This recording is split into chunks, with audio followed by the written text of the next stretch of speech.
25 मई 2013 छत्तीसगढ़ के बस्तर में हुआ वो हमला जिसने पूरे देश को हिलाकर रख दिया।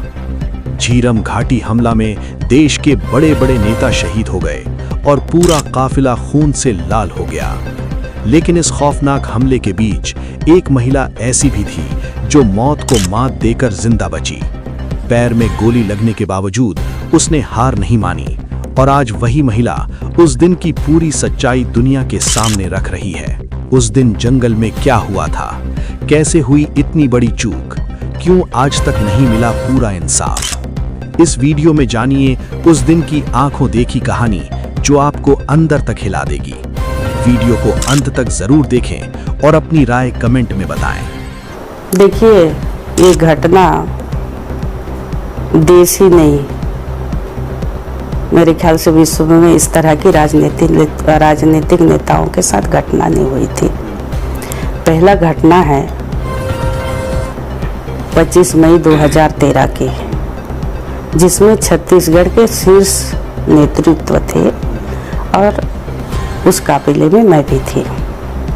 जो कुछ हुआ है मेरे आंखों के सामने हुआ है।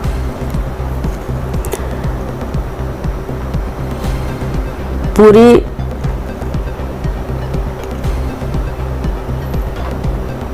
ये नहीं कि हम प्रशासन को सूचना नहीं दिए। 8 दिन पहले से सूचना था, क्योंकि मैं जनरल सेक्रेटरी थी, बस्तर की प्रभारी थी और केवल स्टेट लेवल के ही लीडर नहीं थे, राष्ट्रीय स्तर के भी लीडर थे। विद्याचरण शुक्ला जी थे, नंद कुमार पटेल जी थे, महेंद्र कर्मा जी थे और उनके साथ बहुत सारे एक्स MLA यहाँ के जो लीडर थे वो सब थे। सबसे पहले हम लोग गए भैरमगढ़ में सभा कर लिए, फिर उसके बाद दंतेवाड़ा गए, दंतेवाड़ा में सभा हुई, फिर जगदलपुर आए, फिर बकावन सभा हुई, लास्ट हम लोग का सुकमा था 25 तारीख को। तो 25 तारीख को सुकमा से हम लोग खाना खाने के बाद 3:30-4 बजे के आसपास हम लोग निकल आए, झीरम घाटी के पास पहुँचे। हम लोग की गाड़ी पीछे थी, शायद मेरी गाड़ी के पीछे और 2-3 गाड़ियाँ रही होंगी। 2-3 घाटी को पार करने के बाद मेरी गाड़ी में पिट आवाज आया। तो मेरे दिमाग में नहीं आया कि नक्सली हमला कर रहे हैं। कांच लगी हुई थी। तो मैंने कहा ड्राइवर को थोड़ा तेज चला। मैं सामने बैठी हुई थी और पीछे सीट में शिव नारायण द्विवेदी और चिका वाजपेयी बिलासपुर के, तो ये दोनों बैठे थे। ड्राइवर गाड़ी चला रहा था, मैं सामने बैठी हुई थी। फिर वो तेज चलाने लगा। सामने मैं देख रही हूँ तो पूरा काफिला, तो अरे बाप रे, एक्सीडेंट हुआ ऐसे लगने लगा मेरे को। पूरा काफिला अस्त व्यस्त, रोड को जाम कर दिए हैं, सिंगल रोड, हम पीछे मुड़ के नहीं जा सकते, ना आगे बढ़ नहीं सकते। फिर थोड़ा सा जगह था और ये पहाड़ी और ये रोड और ऐसी जगह था, वहीं पे मेरा ड्राइवर गाड़ी को ब्रेक भी नहीं लगा पाया था ठीक से। उसके कुल्हे के पास गोली लगी पीछे तरफ से। दोनों भैया मेरे को आवाज दे रहे हैं, दीदी एकदम लेट के उतरो, एकदम लेटे उतरो बोले। तो वैसे मैं लेटे उतरी गाड़ी के नीचे।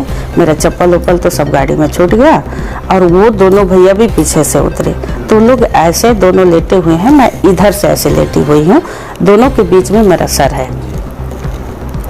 अंधाधुंध फायरिंग हो रही है, हैंड ग्रेनेड फेंक रहे हैं, पहाड़ी और मेरी गाड़ी और सबसे ज्यादा हम लोग की गाड़ी के ऊपर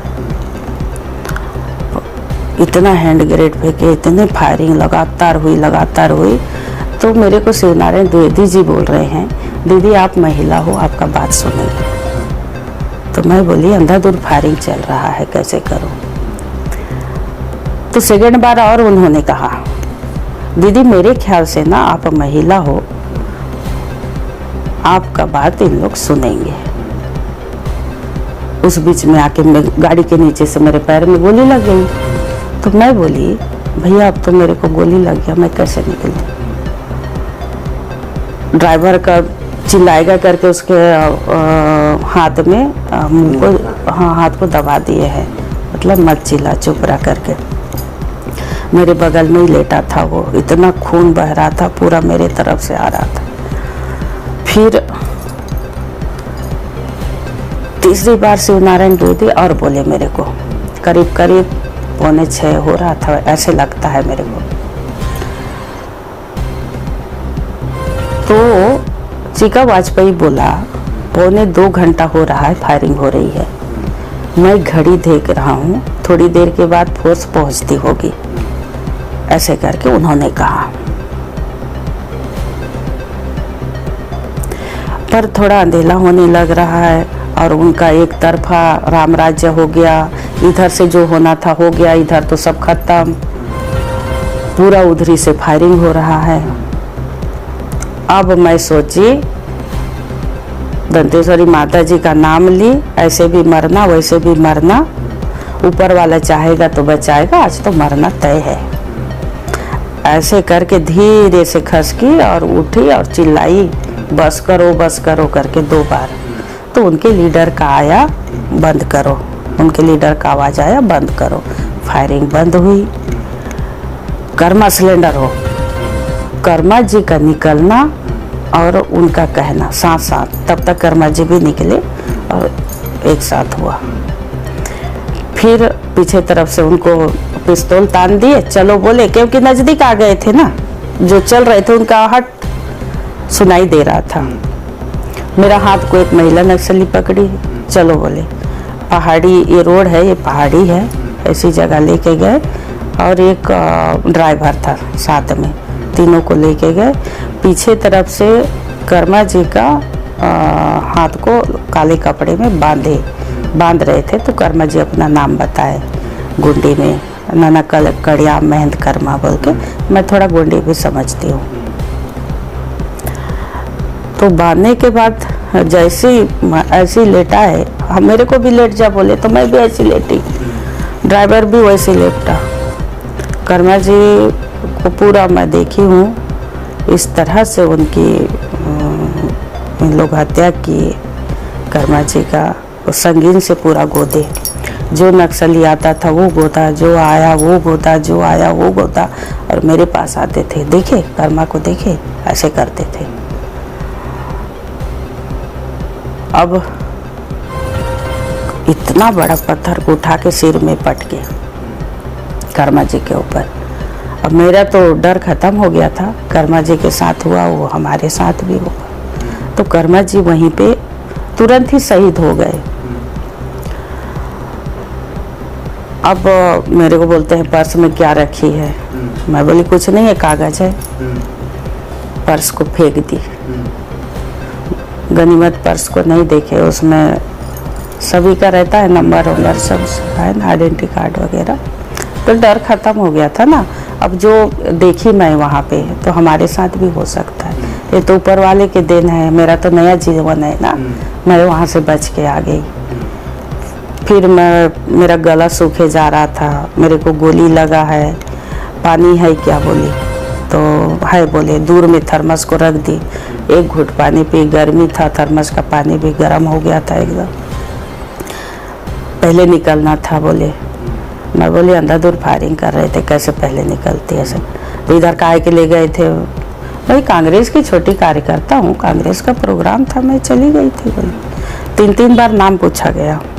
कहीं ना कहीं मेरे मन में आया अंदर से कि फूलोदेवी नेताम काफ़ी पॉपुलर नाम है, तो थोड़ा नाम चेंज करके मैंने बताया। उसके बाद सब हो गया, फिर चली जाओ बोले।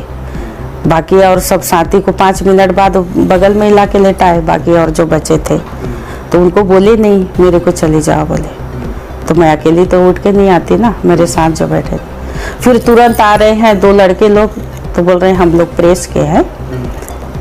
बोले अच्छा तो चल पाओगे बोले, तो सब देख के तो मैं वहाँ रह नहीं सकती। मैं बोली बिल्कुल चल पाऊंगी।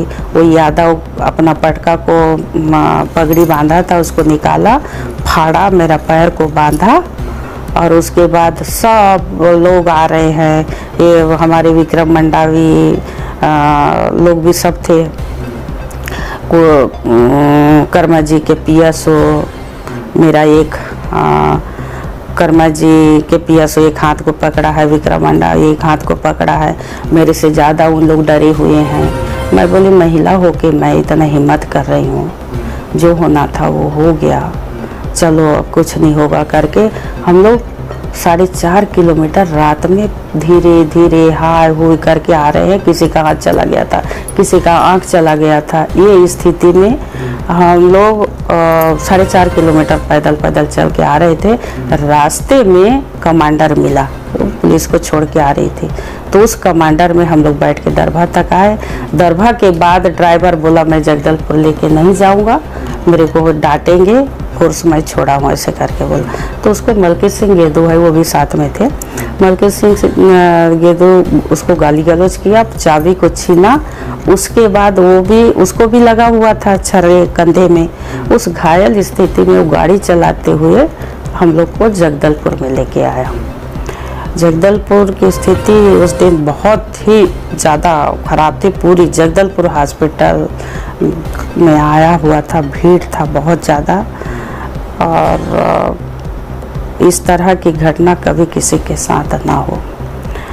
राजनेताओं के साथ पहली घटना थी और जब तक मैं जिंदा रहूँगी तब तक इस घटना को नहीं भूल सकती। और मेरा तो और मेरे साथ जो मेरे साथी बचे उस सबका नया जीवन है। वहाँ पे कुछ भी हो सकता था, कुछ भी हो सकता था। मेरे पैर में 2 लगे थे, एक निकल चुका, एक छर्रा अभी भी फंसा हुआ है राइट पैर में। डॉक्टर बोले कि सेट हो चुका है और गहरा गया है।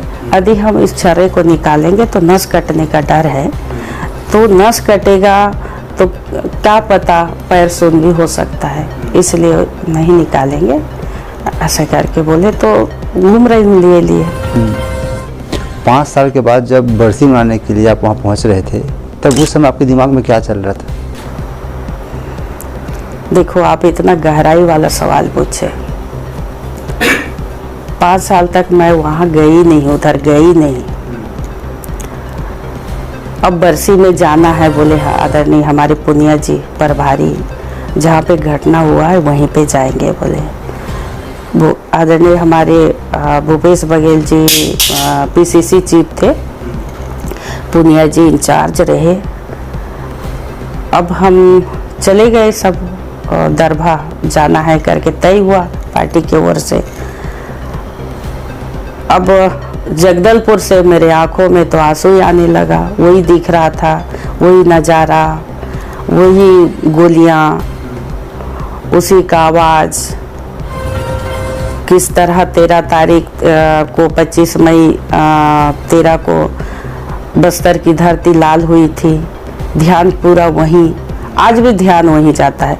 25 तारीख को मैं ठीक नहीं रहती हूँ, सुबह से सुनती हूँ आज बरसी है, झीरम का बरसी है, और मेरे को क्या करना है, क्या बोलना है, झीरम वाली बात आती है तो मैं सारा चीज़ भूल जाती हूँ। पूरा ध्यान मेरा उसी में चला जाता है कि उस दिन हम कौन सी स्थिति में, कौन से हालत में हम वहाँ से निकल आए हैं, वही दिमाग में घूमते रहता है। तो जगदलपुर से लेकर मेरे साथ बैठी थी वहाँ पे अभी अध्यक्ष है कविता साहू निगम की, वो थी। मेरे दिमाग को बहुत डाइवर्ट करने का कोशिश की, यानी दूसरी तरफ जाए, लेकिन मैं सामने में बैठी हुई थी, पूरा रोते रोते गई। और जिस जगह पे गई उस जगह इतना रोई कि सब नेताओं के आंखों में आंसू आ गया, नम हो गया था। तो 25 तारीख का दिन हमारे लिए तो बहुत वो रहता है। हो गई, इतना बड़ा घटना किसी के साथ हुआ है ना कभी हो, और ये वाली स्थिति को देख के मैं वहाँ से आए किस तरह से बच के, तो उसको तो भूल नहीं सकते ना। अभी तक झीरम घाटी हत्याकांड जो है उसमें कहीं ना कहीं इंसाफ नहीं मिल पाया है, क्या लगता है आपको? जिस तरह से मिलना चाहिए था वो नहीं मिला। कांग्रेस की सरकार थी 5 साल, भूपेश बघेल जी ने प्रयास किया कई लोगों को सहयोग करने का, लाभ देने का, और मिला भी। और उन्होंने एनआईए की रिपोर्ट मांगे केंद्र सरकार से, लेकिन दिए नहीं। आज तक वो जांच ही चल रहा है, आज तक उस पर कुछ हुआ नहीं जिस तरह से होना चाहिए। करीब 11-12 साल होने जा रहा है।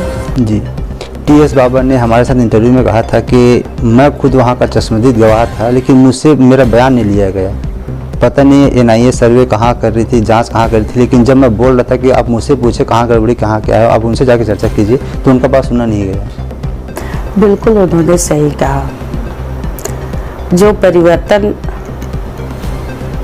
यात्रा की प्रभारी थे बाबा साहब, और केवल उन्होंने 5 मिनट हुआ था क्रॉस किए थे तो निकल आए। पूछना चाहिए था, हमें भी नहीं पूछा गया था।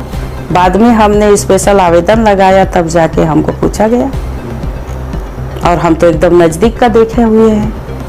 तो ऐसे ही होंगे और कई लोग जिनको एनआईए ने नहीं पूछा होगा। अभी हाल फिलहाल में ही जो यहाँ के डिप्टी सीएम हैं विजय शर्मा जी, उनका एक बयान आया है कि हमारे पास उनकी जांच की रिपोर्ट आ गई है, बहुत जल्दी इस पर खुलासा करेगी। क्या लगता है आपको? अच्छी बात है, जांच रिपोर्ट आ गई है तो जल्दी से उनको खुलासा करना चाहिए। जो पीड़ित पक्ष है उनको लाभ देना चाहिए। एक और ये बात उठकर सामने आई है कि ये जो घटना हुई है वो राजनीति से प्रभावित है। क्या सच में ऐसे कुछ है? मैं इसमें राजनीति है या नहीं है इस पे नहीं जाऊंगी, लेकिन पूरी प्रशासन की गलती है। कर्मा जी को जेड प्लस सुरक्षा था,